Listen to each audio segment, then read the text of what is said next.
Got my G.I. Joes, got my comic books, watching cartoon episodes. Watch me go and box, dead stop, Jaren on his toes. Watch me go and lock a whole new world you never know. On my freaking block, on my block, anything Joe's. Roll my badger into work today. Yes, sir, no, sir. I can't call this work today. I'm too clutch. Ain't no pun intended. Call me sir today. Check the prices out. My collection feeling bird today. Anything Joe. Hello everyone and welcome back to Anything Joe's, a collaborative journey through the world of G.I. Joe. My name is Greg Engel. And I'm Jaren Decker. And we'll be your host today. Today on Anything Joe's, it's a short, recent acquisitions burst. We continue to not really have a great opportunity to just talk about stuff we've been buying on our regular episodes, so we thought we'd just make a real short bit and talk about it right now.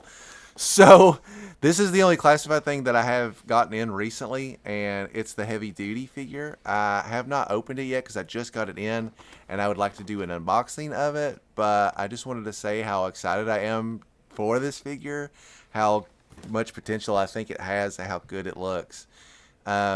I'll have this unboxing is probably already up by the time this video is, so check it out if you're interested in it. But just based on what it looks like in the box, I'm very excited. I love that figures from this era are starting to get the classified treatment. Figures like Captain Gridiron are unavoidable at a certain point. Heck yeah. Jaren, you had shared that you had hit a local comic book shop up recently and got some goodies. Can you tell me about those? Yeah, so before I jump in on those, I do want to mention, so since I'm missing the Kentuckiana show, we didn't make it to Joe Fest this year, and I think, did I miss Winterfest, or has it just felt like forever? I don't even remember at this point. But I feel like I haven't bought a Joe. Winterfest. Okay, good. So it feels like I haven't got a Joe in forever. So I saw that one of our local shops got the heavy duty in that line, and so I might have to make a trip because I'm like, I feel like I haven't got a Joe in forever. There's a whole wave and a half that I'd not seen at all, which part of that is because it never comes to retail anymore, but whatever. So new comic shop opened up, and if you followed the show for very long, you know that our current comic shop offerings aren't great. So new one opened up a lot closer. We have a great, if I wanted to go to a good comic shop, I can go to Seymour, see our friends at Lost and Found. They have great comics, but it's just a little too far for me to make the drive on the regular. Whereas this new shop called Mad Comics, am I saying that right, I believe? Yeah, it's MADD, Mad Comics. Right. Mad Comics. So me and my son hit that thing up. Me, my son, and my daughter, we hit it up a couple weekends ago now. It feels like just yesterday, but it has been actually a bit. And so I had seen on his posting there was one comic that I wanted, and I'll save that one for the last.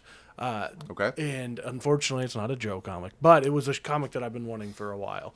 So went there, hung out. The people there were amazing. It's a guy who he's a realtor, and like the back half of his real estate office, he turned into a comic shop. So he's still working on hours. He's still trying to feel out, the market and everything. So if you are in our area, please go support him. I want this guy to be able to be open more, get even more comics, so I can start having my pools there. It'll just make everything a lot easier. Real close to my work. So anyway, let me get to my pickups. So the first thing I picked up is this. It is a Spider-Man number 7. It is a Nicoletta Balderi, if I'm saying that name right. And now I picked this up just because I absolutely love the art. I love that it's got, I'll try to get a little closer to the camera. It's got Spider-Boy, it's got Spider-Gwen, it's got Miles on it. It's just such a cool piece of art. Very cool cover. It's the Virgin, so I'm a sucker for comics as art. I literally, I've read this issue, but normally I will buy things for covers just because I think they're cool and just have them, which is a problem, but Yeah. So the next thing is he's got this store super well organized. It's, Spider-Man's here. There's Spider-Man on the wall. You can see it's very clear and evident Over here's Superman, Batman, here's DC, here's a section for a bunch of graded. And he had a table pulled out and it had G.I. Joe's on it. G.I. Joe comics. He had a short box with comics on it. And I flipped through and I bought 2 of the first probably 5. I didn't even get to look through all of them. Kind of wish I did. They've probably been picked through now. But the first one I got is issue number 2, which is one of my favorite covers. Of course, you can't see it, but right off camera right here is a piece of art that Greg got for me, which is a Star Wars homage to this cover. So it's got Chewie, Luke, Leia, Han, and it's Echo Base in the background. And it says Star Wars Adventure. So now I have the actual G.I. Joe comic as well. So I love this cover. And then I also, the other one that I got, which was insane, is issue 21.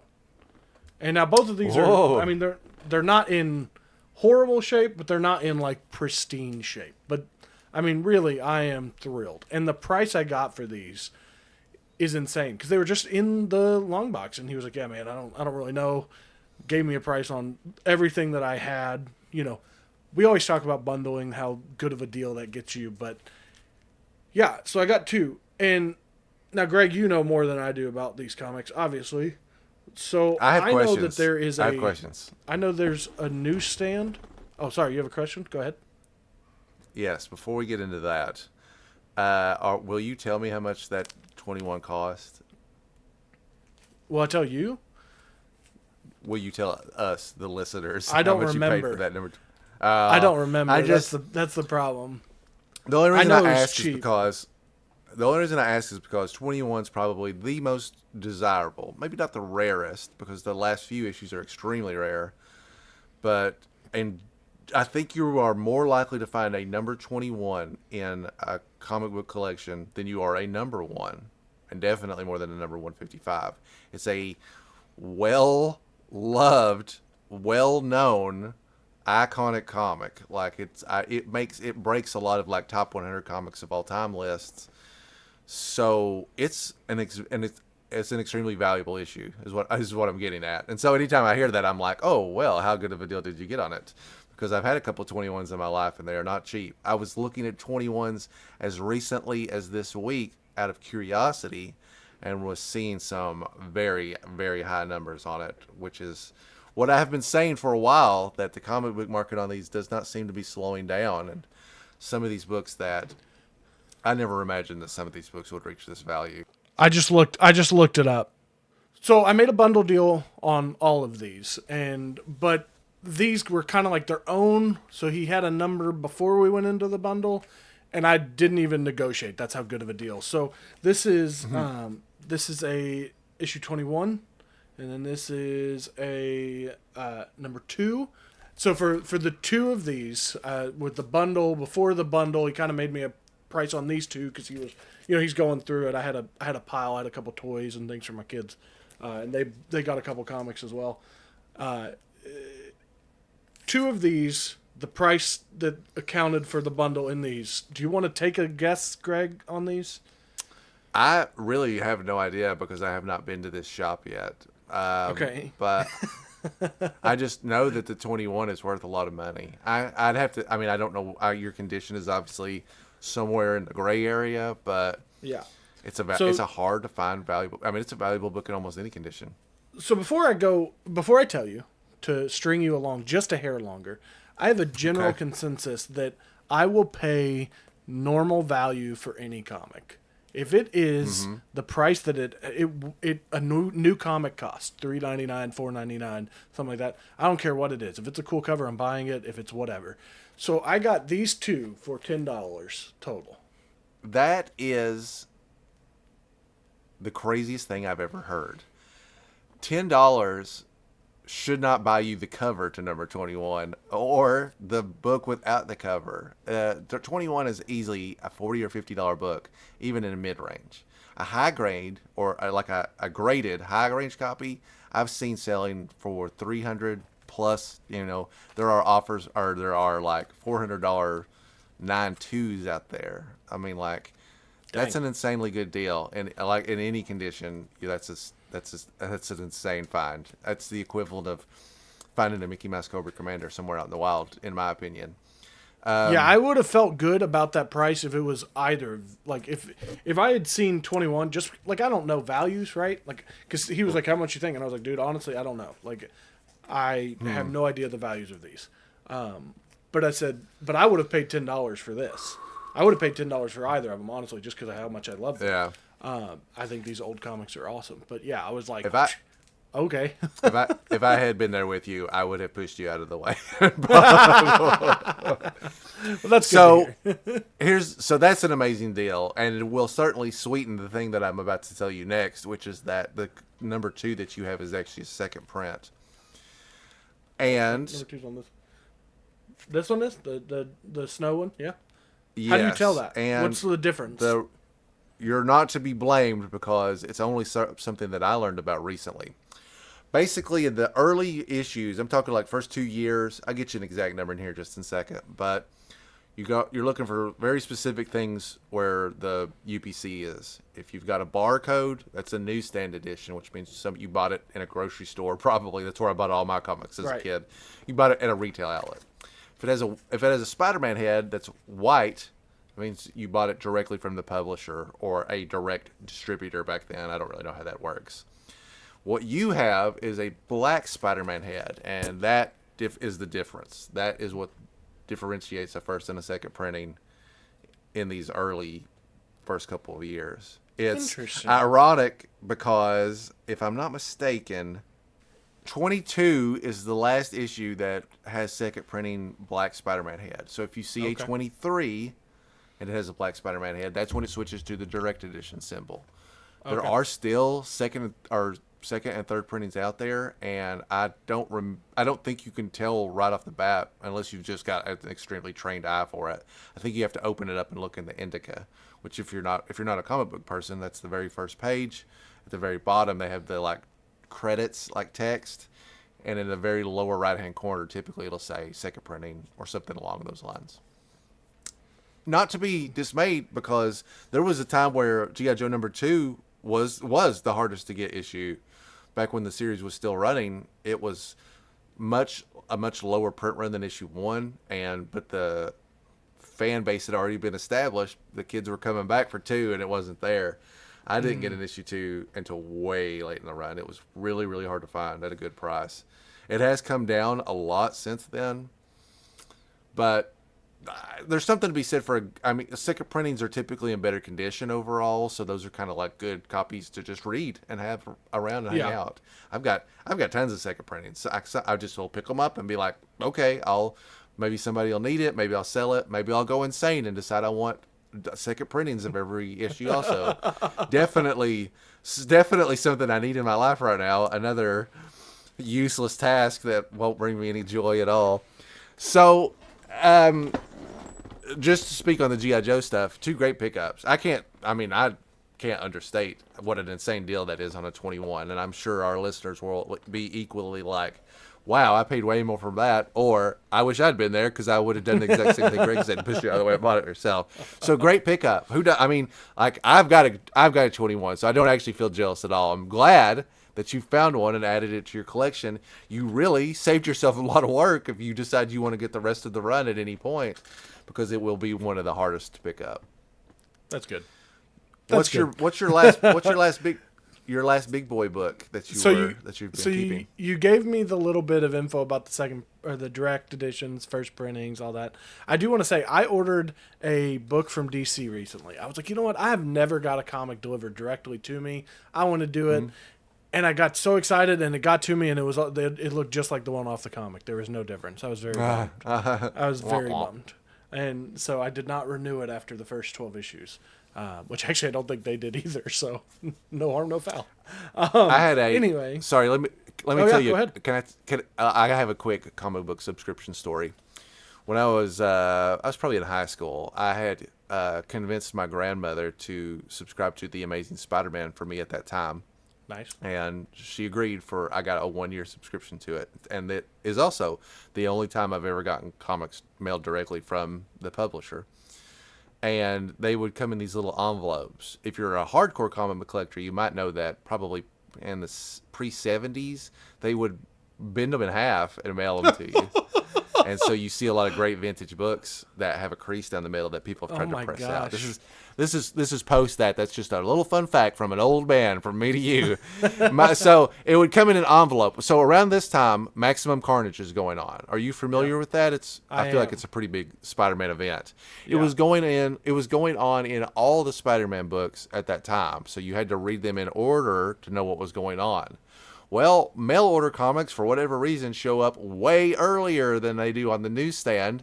So the way I ended up reading Maximum Carnage was 1, 2, 9, 3, 4, like 12. Like I basically knew how it ended before I'd even seen the big twist or whatever. And that was the only time I subscribed to the comic because it was kind of ruined the experience for me as a kid. I had nowhere near enough willpower to simply not read it. It was too tempting. Yeah. It was free. You get one comic a month in the mail. How are you? Exactly. How are you not supposed to? And I was a kid. You did not get things in the mail very often. And when you did, they were rarely something you were actually excited about. Anyway, sorry. All right, back to it.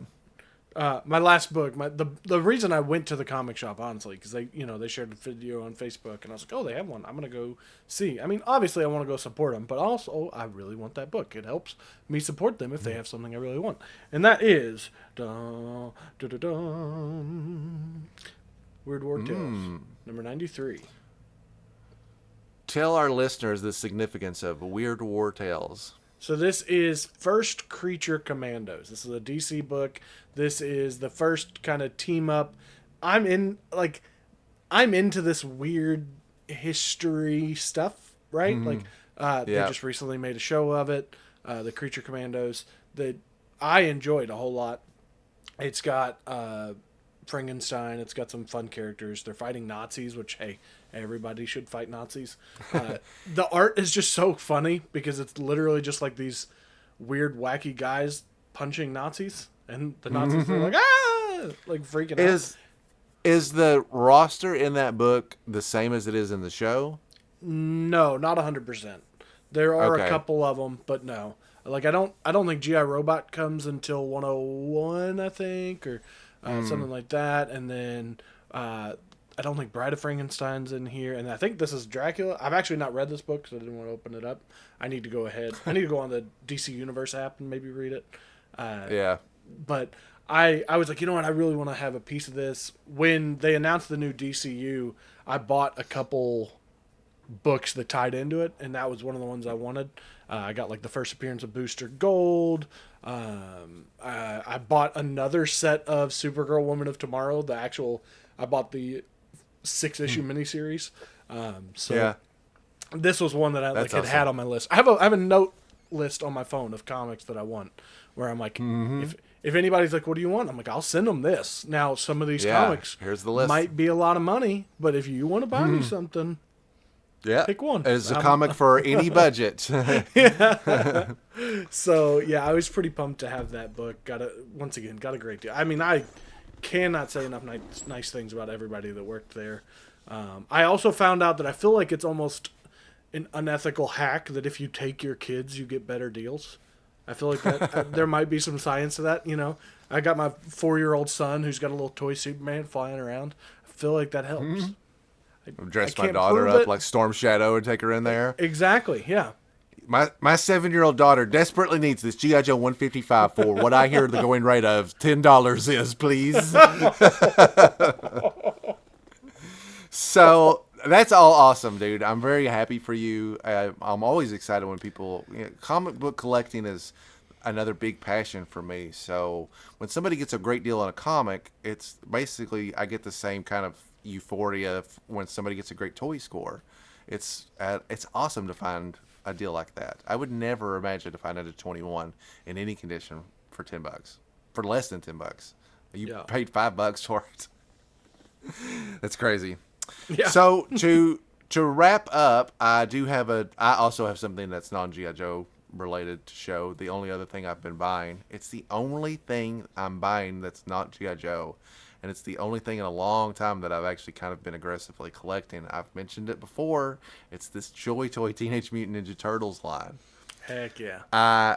put this on hold when everybody went tariff crazy because these are already very expensive toys. They're like, well, they're better now. I was able to get these probably between the $25 to $30 mark for these smaller ones. And I got some important, but not turtle, not the actual turtles. To date, you can't see them because they're just above my case here.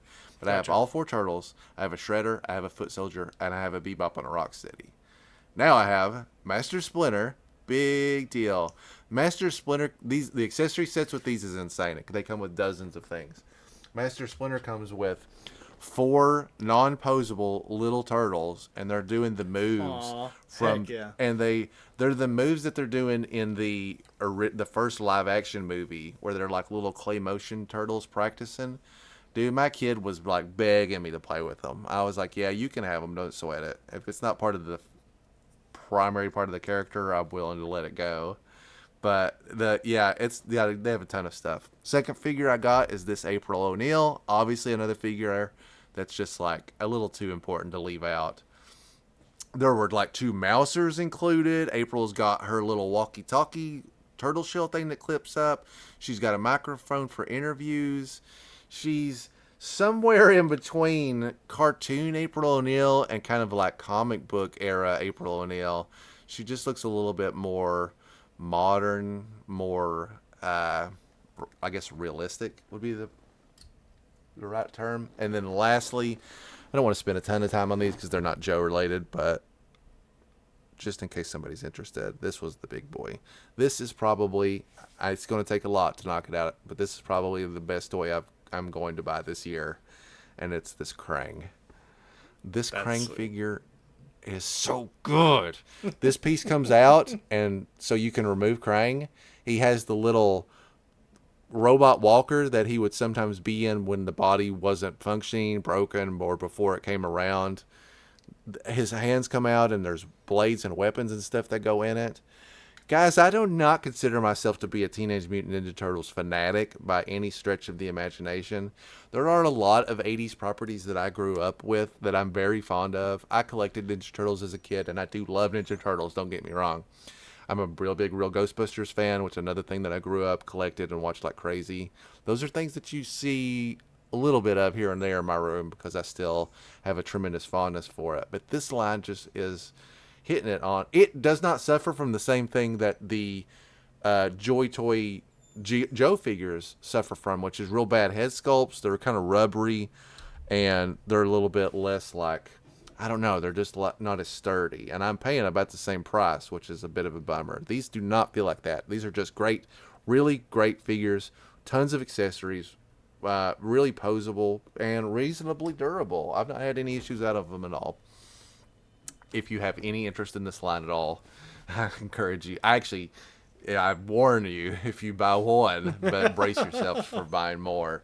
They're not as expensive as they were, but in my mind, on my budget, I still consider this to be a little bit of a premium. I've had to justify those Joe's figures for the same reason, where I'm like, I'm paying more than a classified figure for less, but that's how much I love the 1/18 scale. Yeah. I'll say one thing about it. When I get them and take them out of the box, I don't have to boil them underwater or anything crazy. They bend. You would not believe how I'm going to die on that hill. That the biggest foundation between why I do not play with classified figures is because they are not very playable. They're very posable, not very playable. This is a toy. Punch, bend, kick, dive, whatever. 30 years later, I mean, like, all right. Anyway, we don't have time for me to get on old man yells at cloud. Yeah, love that line and all of it. I do have to mention you mentioned anything that's not like super like important to the figure. You'll let your kid.